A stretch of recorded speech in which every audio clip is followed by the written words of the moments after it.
Yo, what is up, nerds? I'm your host for today, Max, and I'm here with Ant and Sinai. Today we're going to be talking about Black Panther, Wakanda Forever, Deadpool 3 with Hugh Jackman's return as Wolverine, and the final season of Bleach, and much more. Now, let's get to it.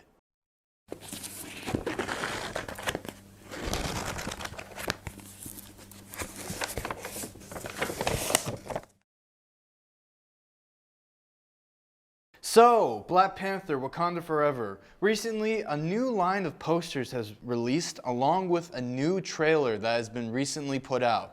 What are you guys thinking about that? I'm going to be honest, by the time that the semester is over, everyone's just going to refer to me as the Black Panther girl for the entirety of the semester. So I'm going to get my thoughts out of the way. I think that this is easily one of the best trailers that Marvel has ever put out. Yeah. Because, like, just cinematography, the lighting, just the character, it's just that good. Like, there's just no possible way that we couldn't have made this better. Exactly. It's just that good. I feel like Kevin Feige's return to like directly getting involved with Marvel projects is making a huge comeback for this new phase, because I feel like it's gotten a lot of criticism lately with Kevin Feige's kind of lackluster involvement, but he's definitely starting to put his foot back in the door and really amp up the production once again, kind of like making the MCU what it was once known for, just kind of that cinematography, that sort of movietization of Marvel characters from the comic books onto the big screen. Can I also just say, I don't know how they did it, but they somehow made Namor's feet wings not look stupid. Yeah, like honestly, dude. They made some of the like weirdest parts of this story look beautiful. Oh yeah, 100%. Honestly. And it's just so well done. Like it's just there are so many trailers that I love from Marvel, and they managed to somehow upend the first one, which I don't even know how that was possible, because the first one was already amazing on its own. But then you upend already overshadow it with the second one, and you just like it's just that great. Like if it does not get Best Picture this year, I'm going to riot. I don't think that there's no way that it can't at that point. Mm-hmm. Definitely, I feel like they're doing justice to the comics, being able to, like you said, not make things like Namor's like wings look stupid on a live set. It kind of almost looks. I like, you know how like they adapted Dune into like a movie and kind of made it sort of a remake. Dune's such like a weird and sort of obscure book within the sci-fi community, but the fact that they were able to bring that to motion pictures, it just amazes me what we're able to do and how we're able to transfer it from two separate mediums without making it look sort of corny, like how they did with like a lot of video game movies back in the 90s and stuff. So I'm very excited, and I can't wait to see what they have for this movie, especially with Kevin Feige being directly involved once again, and also kind of seeing that one scene at the end, that last drop, kind of seeing what I'm assuming is Shuri in the new Black Panther suit. I am so excited for that. Like the suit design. Oh yeah. It's just like perfecto. Like it's just that good. Like there's like every single thing you could think of that they needed to do for this, amazing. 100%. Set design, amazing.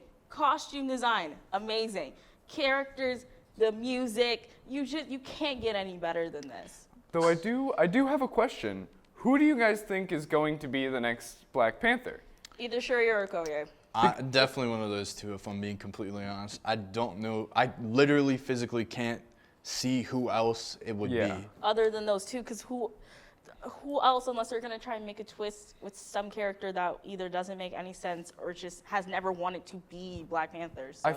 I feel like the movie will take such a hard dip in quality if they just pull up, oh hey, this guy is Black Panther now. Or because I think we talked about it like 2 weeks ago of like some people were saying Killmonger is going to be Black Panther, and it's just like, why? It doesn't make sense. No. So I'm hoping that they at least do something right and give it to Shuri or Okoye. I think Shuri actually is more likely because of the one scene of them in like they showed the typical like Iron Man like in the suit helmet thing. I'm definitely looking forward to see what they're doing with that. Kind of moving on to the next topic, sort of segueing. House of Dragons is a new recent release, and honestly, I want to get your guys' thoughts on season 1 because it's had some pretty interesting feedback in the community. So I will admit, I was and still am a very big fan of Game of Thrones. So when I heard about this season, like this new spin-off show giving like the prequel to Game of Thrones, I'm gonna admit I wasn't entirely that big of a fan, but once I started watching season 1, I was like, okay, we can sort of get into things, and I'm wondering how they're gonna kind of tie things up though, and maybe slowly give like a big nod to like how it eventually ends and then kind of starts Game of Thrones. Yeah. So I'm hoping that they kind of like at some point give nods to like, hey, remember when this happened in like season 2 of Game of Thrones? Well, here's how that started. So like, I hope they gave more parts of that in particular. It's kind of like how they did the prequels for Star Wars, or how they're currently doing Reigns of Power for like The Hobbit and the Lord of the Rings franchise. So prequel material is obviously really always good to see and stuff. It's just, you never know what you're gonna get with it. You either get very mixed reactions, or you either get very hated reactions, or people really love it. You just simply never know. Yeah, I'm just hoping that they can tie it all up really well, and that hopefully the ending of this series is better than the main series. That's all. Yeah, and that'll be saying something, because if we get another season 8 type season that ends this, I'm going to be so upset. Oh yeah, 100%. Yeah. So I was already upset when season 8 happened to Game of Thrones, which is the unspeakable season. I don't even know why we're saying the name. It's an unspeakable season. We never speak of season 8. Yeah, I'm really glad that they ended at season 7. Like just. We just ended at season 7. Just like how the Cars has like Cars 1 and then Cars 3. There's no. They just skipped over 2. Yeah. Season 8 never happened. Kind of switching gears here a little bit, we kind of have the final season of Bleach. It has been waiting, it has been in the making for so many years now. Like, I cannot express to you how many fans of Bleach have kind of remained silent over the years, and now they just have their moment and chance to kind of like see the hype. I mean, overall, Bleach as a series is one of the big 3. For those who don't know or watch anime, the big 3 refers to the 3 most popular shows, such as One Piece, Naruto, and Bleach. And Bleach kind of took like a little bit of a hiatus with Shonen Jump, with a bunch of other series coming out over the years, such as like Chainsaw Man, Jujutsu Kaisen, Demon Slayer, My Hero Academia.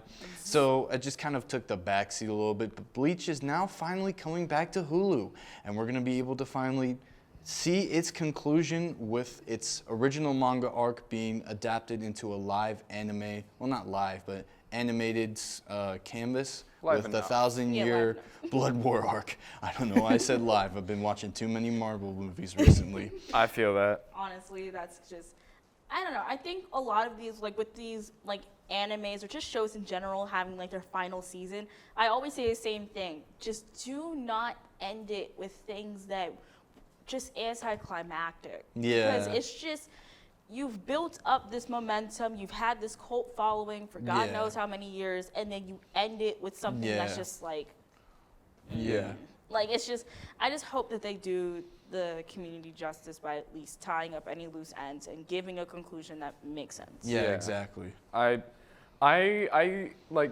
always thought one of the best finales was like the Adventure Time finale. Yeah. Yes. They closed so many loose endings that like it felt finished. It felt like we didn't waste our time looking at all these like side episodes and everything. Yeah. And I'm really hoping that there's so many good stories that have been told by Bleach that like I'm hoping that if this is the final season, which it might be, but if it is, I hope they're able to tie up everything that like the community has been waiting for some closure on. Yeah, definitely. I know that for sure it's going to wrap up because Bleach itself, the manga, ended so many years ago now. Yeah. So they're definitely got to end it on a high note, especially with the animation quality I've seen from this trailer. It's just absolutely spectacular.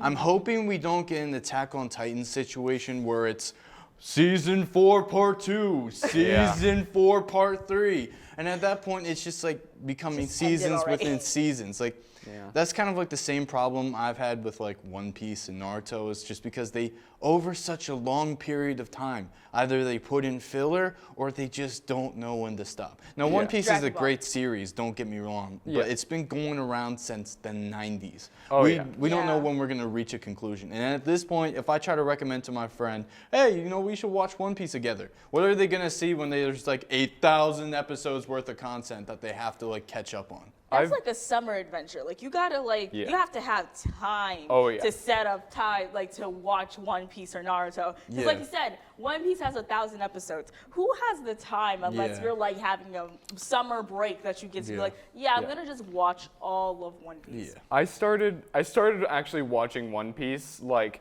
2 or 3 months ago at this point. And even skipping over like all of the like Japan filler episodes where they're all like set in like historic Japan, skipping over all of those, I am like at episode like 550, 560 right now. Like it's a time sink, and they just said that the prologue is over, and now the true story is gonna start. I'm sorry, that was just the prologue. That was getting the crew together. Hopefully this doesn't end up becoming too long like One Piece. Now kind of turning over to the kids movie side of things, Blue's Clues recently got a movie announcement, a 3D movie announcement. Well, there is some live action parts of it too, but I've just, out of all the things, especially something like Blue's Clues, I never expected them to get a 2022 3D live action sort of ish movie. It's just, what do you guys think about that? I love this idea because with like flashback to last year when Steve made that video for the 20th or 25th anniversary and it like broke the internet. I will even attest, I cried. I'm not even gonna lie. I technically grew up with Joe before I did Steve, but like all the pre-recorded stuff, I grew up with Steve. So watching that is just like, I think they're trying to sort of get in on the fact that everybody was like crazy about the fact that Steve was coming back because nostalgia factor. So I do think that they are going in a great idea with this. I just hope it doesn't go into like the whole like just solely cashing in on nostalgia. Kind of like get a quick buck, just like making a lot of money off of nostalgia. Kind of like, oh look, we have a live action animated film with Blue's Clues. Give us your money because it's nostalgia. Like, I really hope it's I hope it's not that. Which I think it won't be that, though, because there is, from what I'm seeing of the trailer, there is a story about, like, Steve sort of being like, nah, this is done. I've done it already. The ship has sailed. I'm not doing this anymore. And then, like, when Josh comes in, it's like, I don't think we're definitely not in wherever, I'm not sure what the city is that Blue's Clues is in. But it's sort of like just a Wizard of Oz reference. It's like, we're definitely not in Kansas anymore. It's like, I kind of like where it's going because it gives enough suspense. It's like, what's going to happen? We don't know. But I hope they still play to, like, the aspects of the show because that's what everyone grew up on. So I'm hoping they still play to that strength. But Everyone knows about the clues, all right? Yes. Everyone knows about the blue paw prints, and just, I'm so excited because I did grow up with Blue's Clues as well. I was there a little bit for Steve. I was there for Joe. Yes, thank you. I got the memory of a goldfish, but but no, I grew up with this, and so seeing Steve's announcement last year, and now this, like it's really nice. I can't wait for Who Framed Roger Rabbit 2. Honestly, so exciting. Now that you bring that up, it is kind of ironic how it is very, very similar to Who Framed Roger Rabbit. I can kind of see it. I'm not gonna lie. A little lie. bit. Also, a lot of people are saying that this is No Way Home but Blue's Clues, I love that. I was gonna say that. I love that so That's much so because great. it's just so hilarious to me. Yeah. So kind of. Once again, shifting gears, Hugh Jackman's return to the role of Wolverine, but this time with Ryan Reynolds Deadpool trilogy.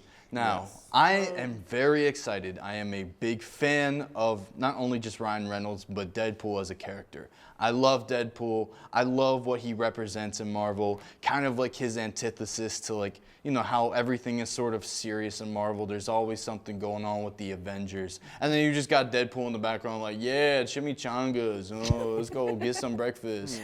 Like, it's just, I love, especially Ryan Reynolds' portrayal of the character, and seeing what he's gonna do with Hugh Jackman's Wolverine. I'm just very excited for it. So, what do you guys think? I think that every Deadpool movie, Wolverine is always mentioned. The first one was all about how he had to convince Wolverine to let him film a movie. The second one was right after Logan.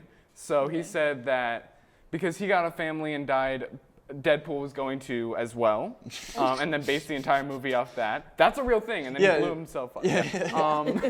But no, I think it's perfect because in the comics, the reason Deadpool got his power is because of the Weapon X program. Because of Weapon X and because of the serum of Wolverine's blood. Yeah. So I think that the antithesis between like Wolverine and Deadpool being like a more serious and edgy character, and the, like you said, chimichangas. I think it's gonna be perfect.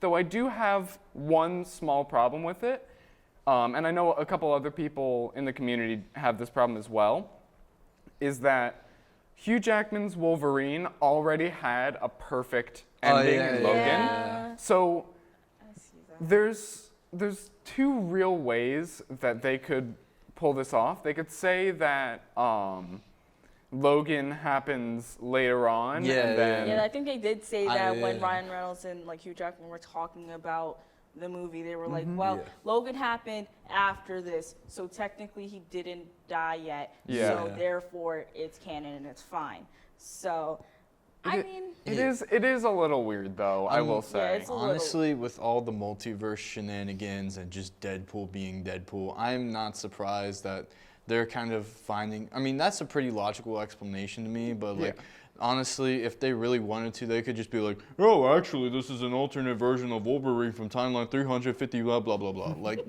they always find a way to explain it in terms of continuity. I mean, I will say, though, Marvel's doing pretty good with its, like, sort of showing but not telling certain things. I'm loving what they're doing with that so far because as we talked about earlier, Black Panther's sort of, like, getting you closer to figuring out who's going to be Black Panther, but you're never going to know yet until the movie comes out. Gotta watch it. Yeah, you gotta watch it. And it's sort of like, now with this, like, they sort of have that part where it's like, well, what's going to be happening again? And it's like, wow. Like, no. But I do think that where they're going as far as, like, the almost sort of just like getting you closer to there, but you're just like, nope. Like they just pull back right at the last moment and be like, nope, you gotta watch it first. Kind of like that little sort of like subtle, like as you said, show don't tell. And I'm really looking forward to like the kind of chemistry that both Hugh Jackman and Ryan Reynolds are gonna have on set. One of my concerns, at least from an acting perspective, is probably Hugh Jackman's steroid abuse, if I'm being completely honest, because for his movies, like he was sort of older when he was coming into his role of Wolverine, and then he got pretty peak in shape for a lot of the X-Men movies, but I know there's a long line of history of Hollywood stars abusing PEDs in general in order to get into a top shape. So I'm just hoping for this role that he doesn't do anything too extreme to get into shape. I'm just hoping that it's mostly about the acting, it's about the content, and ultimately it's just about having a great time and making a very good movie. But on the bright side, someone might need to fact check me on this, but I'm pretty sure this is not only Disney's first, like one of their first rated R movies, I think this also might be one of the first X-Men movies canon in the MCU. Because Deadpool technically is an X-Man, and he's a mutant because, you know, mutant powers and everything. Wolverine, mutant, a very old mutant, but a mutant. He was actually, technically, Wolverine is a mutated mutant because of the adamantium skeleton. So he's double mutant.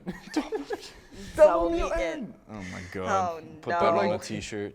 I think that there's definitely like a really nice direction that this is going in, and this could set like a really nice precedent for more rated R movies and bringing more X-Men into the MCU everybody wants. Yeah, I definitely think it'll be great to see, especially with the fact that everyone's been so up in arms about bringing the X-Men into Disney in the first place. So I'm definitely interested to see where that goes as far as like, you know, like who else can we be able to bring in? Because there's so many people that you could think of when it comes to X-Men that you can kind of like just almost put in a randomizer and be like, which one do we want? Yeah, exactly. So kind of like along with that movie, there's a bunch of movies recently coming up that are going to be so exciting to watch, such as Amsterdam on October 7th, Halloween Ends on October 14th, Black Adam on October 1st, Weird Al Yankovic's Story on November 4th. I know a lot of people are excited for that one. Obviously, Black Panther Wakanda Forever, November 11th. Can't wait. Strange World, November 23rd, and Avatar The Way of the Water on December 16th. Oh, yeah. Also, I've heard a few things about that though, especially since the fourth one has already been made. I'm confused because there's so many things going on like out of order. Why is this so out of order? I don't like this at all. Didn't they just say that they were going to start recording it, or did they just like... They just said like the fourth one was like done. Like, what? But they haven't even put out the third one yet, so I'm like, how? Yeah, they're announcing that the second one's coming out, and then, guys, fourth one coming up soon, stay tuned. And we're just like, okay, but... First is the worst, second is the best, third is the one with the hairy chest. Where's our hairy chest? Where is it? Come on. Oh my God, no. Oh God. I'm sorry, is it going to be a little weird? Oh my God. You never know with these movies, dude, if I'm being honest. Avatar is already weird on its own, so. Yeah. Well, that's it for this week on Plugged In. I've been your host, Max, along with Ant and Sinai. Tune in next week for more riveting discussions on pop culture and whatever other nerdy stuff you can think of. Have a great night, Millersville.